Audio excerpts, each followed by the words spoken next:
السلام علیکم متی اللہ جان ایم جے ٹی وی۔ آج سپریم کورٹ میں جسٹس قاضی فائز عیسیٰ کی درخواستوں کی سماعت ہوئی، جس میں انہوں نے صدارتی ریفرنس کو چیلنج کیا ہے۔ صدارتی ریفرنس میں مس کنڈکٹ کے الزامات لگائے گئے تھے، اثاثے چھپانے کے الزامات جسٹس قاضی فائز عیسیٰ پہ۔ سابق وزیر قانون فروغ نسیم، جنہوں نے چند دن پہلے ہی استعفیٰ دیا تھا کہ تاکہ وہ بطور وکیل سپریم کورٹ کے سامنے پیش ہو سکیں، آج تیسرے دن بھی اپنے دلائل انہوں نے جاری رکھے۔ آج کے دلائل کی خاص بات یہ تھی کہ وہ جو کہتے ہیں نا کہ محاورہ ہے کہ لٹیائی ڈبو دی، تو یوں لگ رہا تھا کہ جیسے حکومت کی اور حکومت کے ریفرنس کی لٹیائی ڈوب گئی، اور جو سوالات ججوں نے کیے اس سے واضح ہو رہا تھا کہ جس کو کہتے ہیں لینے کے دینے پڑ گئے، کہ حکومت کو کہیں لینے کے دینے نہ پڑ جائیں۔ ایک طرف تو یہ کہ وہ سپریم کورٹ کے جج کے اوپر بنایا گیا ریفرنس اگر ثابت نہ ہوا، مس کنڈکٹ ہوا، تو ججوں نے یہ بھی واضح کر دیا ہے کہ پھر اس کے کانسیکوینسز بھی ہیں۔ آج آغاز میں سابق وزیر قانون نے 27 نکات پیش کیے، ایک دستاویز لے کر آئے تھے 27 پوائنٹس کی، جو انہوں نے جمع کرا دی، اور وہ ان 27 پہلے سوالوں کو پڑھنا چاہ رہے تھے۔ سپریم کورٹ نے کہا آپ سوال نہ پڑھیں، آپ سیدھا ایک ایک سوال پڑھیں، ایک ایک جواب دیں۔ مگر پھر جسٹس عمر عطا بندیال، جو کہ اس بینچ کے سربراہ ہیں، انہوں نے پوائنٹ آؤٹ کیا کہ اصل میں دو بڑے ایشو ہیں۔ ایک تو یہ کہ کیا بدنیتی تھی یا نہیں اس ریفرنس کے پیچھے، دوسرا یہ کہ یہ اے آر یو کا سٹیٹس کیا ہے، کہ اے آر یو کو کیوں تفتیش کے لیے کہا گیا ایک سپریم کورٹ کے جج کے لیے، سپریم جوڈیشل کونسل کا یہ کام آئین کے تحت اس نے کیوں نہیں کی۔ تو یہ جسٹس عمر عطا بندیال نے یہ سوال کیے کہ اب تو یہ رہ گیا معاملہ کہ بدنیتی تھی یا نہیں، اور یہ اے آر یو کا کیا اختیار ہے۔ فروغ نسیم صاحب نے بتایا کہ اے آر یو کو نومبر 2018 میں ایک سپریم کورٹ کے فیصلے کی روشنی میں اس کو قائم کیا گیا، اور وہ سپریم کورٹ کا فیصلہ آپ کو یاد ہوگا، دور تھا پاناما کیس کا، نیا اس وقت کے چیف جسٹس بڑے متحرک ہوئے تھے۔ انہوں نے ایک سو موٹو لے لیا کہ جی بیرون ملک اثاثے جن لوگوں کے ان کو واپس کیسے لایا جائے، ملک کے اثاثے چوری ہو رہے ہیں۔ ایک ٹاسک فورس بنا دی جس میں سرکاری ادارے، state bank, F P R, F I A اور ایجنسیز بھی شامل تھیں، اور پھر اس ٹاسک فورس نے کمیٹی بنا دی، اور پھر سپریم کورٹ کے اس فیصلے کا جب فروغ نسیم حوالہ دے رہے تھے تو جسٹس منصور علی شاہ نے کہا کہ اس فیصلے میں یہ کہیں نہیں لکھا کہ آپ کوئی اے آر یو جیسا ادارہ بنائیں، اور وہ بھی ایک انتظامی حکم کے تحت۔ اور یہ سوال اٹھایا جسٹس منصور علی شاہ نے، تو اس پہ فروغ نسیم صاحب نے کہا کہ جناب اے آر یو جو بنائی گئی ہے اس کے قیام کا مقصد یہ تھا کہ جو بھی چوری شدہ اثاثے ہیں ان کو واپس لایا جائے، اور یہ انتظامی حکم کے تحت وزیر اعظم نے اپنے اختیارات استعمال کیے ہیں، جو رولز آف بزنس کے تحت یہ ادارہ بنایا گیا ہے۔ رولز آف بزنس کسی قانون کے تحت نہیں، جیسے ایف آئی اے کا ایک قانون ہے، لا ہے، پارلیمنٹ نے منظور کیا، نیب کا ہے، نادرا کا ہے، اور دوسرے ایف بی آر کا ہے، یہ قانون کے تحت بنے ہوئے ہیں جو پارلیمنٹ پاس کرتی ہے۔ تو فروغ نسیم کا کہنا تھا کہ یہ بھی ایک سرکار کا ادارہ ہے۔ تو پھر سوال اٹھا کہ صدر جو ہے سرکار کے ایسے اداروں کے سفارشات کے اوپر کس طریقے سے اپنی رائے کوئی کام کر سکتا ہے، کس طریقے سے اپنا اوپینین فارم کر سکتا ہے۔ تو فروغ نسیم کا کہنا تھا کہ ہمارے صدر تو دندان ساز ہیں، وہ تو ایک ڈینٹسٹ ہیں، اور وزیر اعظم ایک سیاستدان ہیں جنہوں نے آکسفورڈ یونیورسٹی سے پڑھا ہے، تو وہ خود تو اتنے ایکسپرٹ تو ہیں نہیں، ظاہری بات ہے انہیں نیچے افسران کی ہی سفارشات و ماہرانہ رائے پہ عمل درآمد کرنا ہوتا ہے۔ تو افسران کی جو ماہرانہ رائے ہے وہ بھارتی سپریم کورٹ نے بھی اس کو ویلڈ قرار دیا ہے، اور انہوں نے بھارتی سپریم کورٹ کے فیصلوں کو بھی اس حوالے سے پڑھا۔ مگر پھر جسٹس باقر نے کہا کہ جو انکم ٹیکس لا کا جو بار بار حوالہ دیا جا رہا ہے، اس انکم ٹیکس کی جو شک ہے 116(1), اس میں کہیں بھی اس کے تحت کہیں بھی جج کو باقاعدہ طور پہ یہ نوٹس نہیں جاری کیا گیا یا اس پہ آبلیگیشن نہیں ڈالی گئی کہ آپ نے خلاف ورزی کی ہے، کوئی کارروائی نہیں ہوئی۔ تو اس کارروائی کے بغیر آپ کیسے جج کو یہ سمجھ سکتے ہیں کہ جج نے مس کنڈکٹ کیا ہے، جبکہ متعلقہ محکمے نے کچھ نہ کچھ تو قاضی کارروائی کی ہوتی جس سے ظاہر ہوتا کہ یہ واقعہ ہوا ہے۔ اس کے بعد انہوں نے یہ بھی کہا کہ جو صدر مملکت ہیں ان کے پاس جو ہے اپنے آپ کو مطمئن کرنے کا اختیار نہیں ہے کہ یہاں میں مطمئن ہوں، میں سیٹسفائیڈ ہوں، میری رائے میں مس کنڈکٹ ہوا ہے. ان کا کام تو صرف ریفر کرنا ہے. اینڈ آبویسلی وہ اشارہ کر رہے تھے وزیر اعظم کی ایڈوائس کے حوالے سے جو آئین کے تحت جس کے وہ پابند ہوتے ہیں. منصور علی شاہ جسٹس نے فرمایا کہ آرٹیکل 209 کے تحت جو صدر مملکت ہے ان کے پاس ایک منفرد اختیار ہے کہ ہی از این آربیٹر، جنہوں نے انڈیپینڈنٹلی اپنا مائنڈ اپلائی کرنا ہے. جس کے بعد جسٹس عمر طاہر بندیال نے کہا کہ بالکل، اور صدر مملکت جو ہے وہ ڈس ایگری بھی کر سکتا ہے وزیر اعظم کے مشورے سے، اور ایک دفعہ اس فیصلے کو حکومت کے واپس بھی بھیج سکتا ہے، اور اگر دوبارہ وہ فیصلہ آ جائے تو پھر وہ اپنا اختلافی نوٹ لکھ کے اس کو ماننا پڑتا ہے کہ ہاں اب یہ میں تو اختلاف کرتا ہوں لیکن یہ وزیر اعظم کی ایڈوائس ہے. پھر فاروق نسیم صاحب جو ہیں انہوں نے حوالہ دیا کہ رولز آف بزنس کا، اور انہوں نے کہا کہ رولز آف بزنس کے تحت جو ہے وہ وزیر اعظم کو یہ اختیار ہے کہ وہ اپنے جو مین سیکریٹریٹ ہے جو وزارتیں ہیں اس کے علاوہ بھی کوئی محکمہ جو ہے قائم کیا جا سکتا ہے، اور ARU جو ہے وہ کابینہ کے زیر انتظام ہے، اور اس کو رولز آف بزنس میں فیڈرل انٹیلیجنس کے ادارے کے طور پہ یہ ایک نیا انکشاف کیا گیا. فاروق نسیم نے کہا کہ رولز آف بزنس میں ایک اختیار ہے کہ وفاقی حکومت ایک فیڈرل انٹیلیجنس کا سے ریلیٹڈ کوئی بھی ادارہ بنا سکتی ہے، تو وہ ایک ایز اے فیڈرل انٹیلیجنس کے زمرے میں یہ آتا ہے، اور ایسٹ ریکوری یونٹ کو فیڈرل انٹیلیجنس کے طور پہ قائم کیا گیا ہے. جیسے منصور علی شاہ نے کہا کہ جو اس طرح کے ادارے بنائے جاتے ہیں بغیر قانون سازی کے، وہ صرف یہ جو رولز آف بزنس کے تحت جو ادارے بنائے جاتے ہیں وہ صرف اندرونی معاملات کے لیے ہوتے ہیں کہ حکومت کے مختلف محکمے آپس میں روابط کیسے رکھتے ہیں. ایسا کوئی ادارہ نہیں بناتا جو براہ راست شہریوں کے بنیادی حقوق پہ اثر انداز ہو اور شہریوں کے اوپر کارروائیاں کرے اور شہریوں سے متعلق. تو یہ آپس کی کوارڈینیشن کے لیے ہوتا ہے. شہریوں کے بنیادی حقوق جہاں پہ آتے ہیں وہاں پہ قانون کے تحت ادارے بنائے جاتے ہیں، جہاں پہ FBR ہے، FIA ہے، نیب ہے، نادرا ہے یا دوسرے ادارے ہیں. اور جسٹس منصور علی شاہ نے یہ بھی کہا کہ جو قانون کے تحت ادارے بنائے گئے ہیں جیسے FBR ہے اور FIA ہے، اور وہ ایک اسٹیچوٹری باڈیز ہیں جو کہ قانون کے تحت بنے ہیں، تو ایک بغیر قانون سازی کے ایک ادارہ وزیر اعظم کے بیک جنبش قلم جو بنا دیا گیا وہ کیسے یہ تمام کام کر سکتا ہے. تو جسٹس عمر طاہر بندیال نے پھر آبزرویشن بھی دی، اور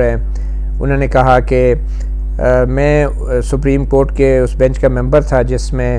یہ کہا گیا تھا کہ بیرون ملک سے اثاثے لانے کے لیے حکومت جو ہے وہ انتظامی کارروائی بھی کرے اور قانون سازی بھی کرے. اور جسٹس منصور علی شاہ نے پھر کہا کہ یقینی طور پہ سپریم کورٹ کے اس فیصلے میں یہ نہیں کہا گیا تھا کہ حکومت جو ہے وہ ایسٹ ریکوری یونٹ جیسا کوئی ادارہ بنائے. اس کے بعد جسٹس منیب نے کہا کہ بظاہر یہ مجھے کوئی جرم نہیں لگ رہا، اور یہ FBR کے پاس اگر کوئی انفارمیشن آتی ہے کہ کسی جج کی جو وائف ہے اس نے اثاثے ڈکلیئر نہیں کیے کہ وہ انڈسکلوز پراپرٹی ہے اور فنڈز باہر گئے ہیں، مگر یہ 2013 کا واقعہ ہے، اور جو قوانین ہیں جو الزامات لگائے گئے ہیں کہ فنڈز باہر گئے ہیں یا جو اثاثے ظاہر نہیں کیے گئے ان سے متعلق جو قوانین ہیں، فارن ایکسچینج کا جو قانون ہے، اور پھر جو انکم ٹیکس آرڈیننس میں جو شک ڈالی گئی ہے جس کے تحت جج بھی پابند ہے، یہ تمام قوانین میں جو ترامیم ہوئی ہیں 2015 اور 16 میں ہوئی ہیں، جبکہ جو جائیداد جس کا ذکر کیا جا رہا ہے وہ 2013 میں پرچیز کی گئی ہے.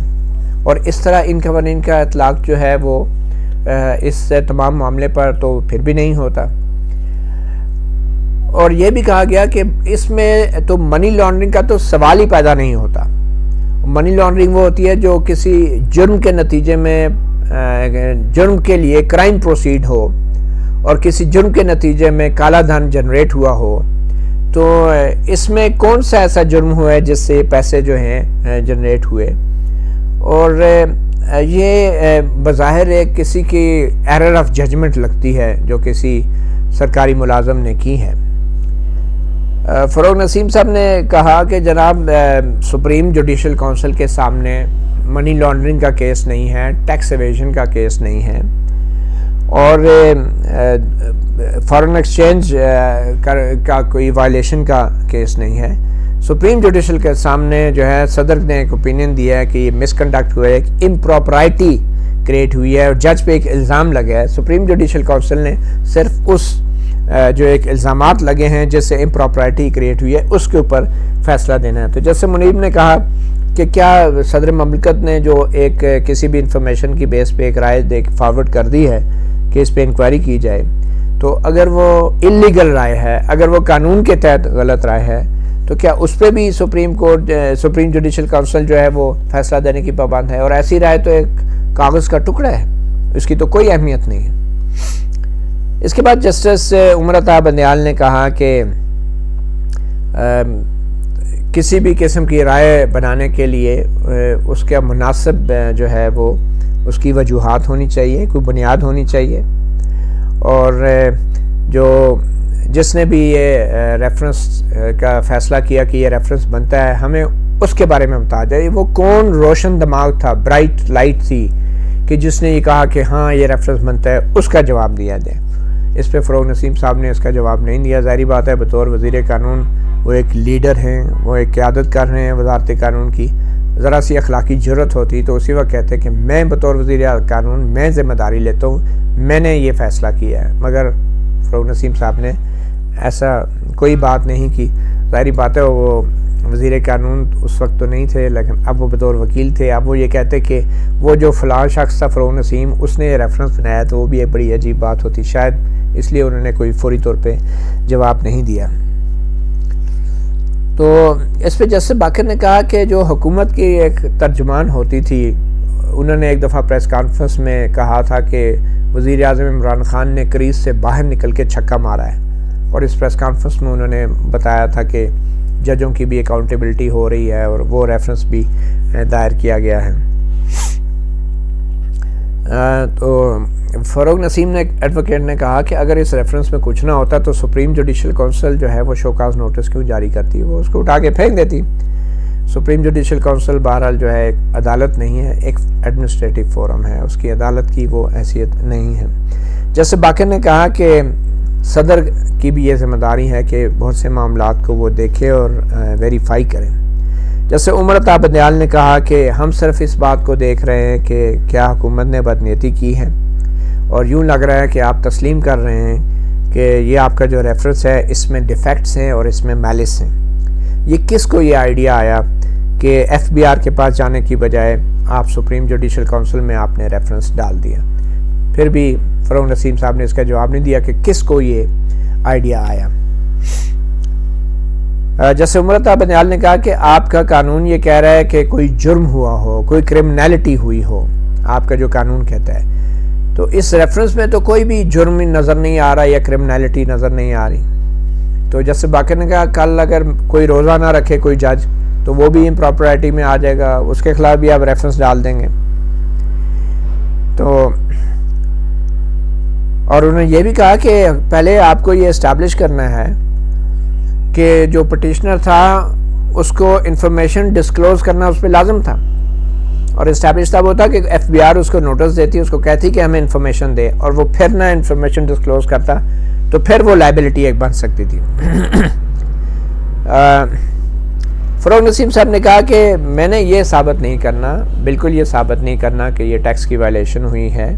یہ ٹیکس کا معاملہ نہیں ہے، یہ امپراپرائٹی کا معاملہ ہے۔ یہ عجیب کوئی بات تھی کہ ٹیکس کا معاملہ نہیں ہے، اثاثوں کا نہیں ہے، یہ مس کنڈکٹ کا معاملہ ہے، حالانکہ اس کی بنیادی الزام ہی یہی ہے کہ یہ اثاثے چھپائے گئے۔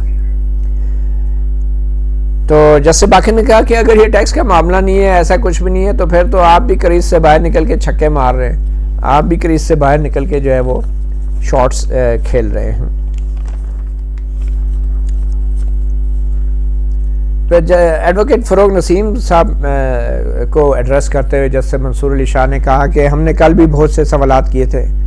کل بھی ہمیں بہت سے کیے گئے سوالات کے جواب نہیں ملے، تو آج مزید سوالات جو ہم نے کیے ہیں برائے مہربانی ان کے جواب آپ ضرور دے دیجیے۔ اور جسٹس سجاد علی شاہ نے کہا کہ اے آر یو کا کام تھا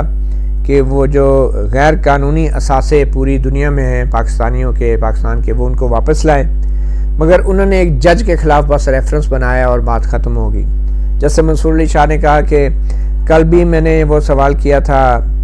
آج بھی وہ سوال کر رہا ہوں کہ کوئی آپ لسٹ لائے ہیں کہ اور کتنے پبلک آفس ہولڈرز کے خلاف جو ایسٹ ریکوری یونٹ ہے وہ ایکٹیو ہے اور کتنوں کے خلاف کارروائی ہوئی ہے. آج بھی وہ لسٹ بہرحال نہیں آئی تھی. اس تمام معاملے کے بعد جو ہے وہ معاملہ اب منڈے تک کے لیے چلا گیا ہے اور سپریم کورٹ نے آج کی سماعت جو ہے وہ ملتوی کر دی ہے. مختصر یہ بتاتے چلیں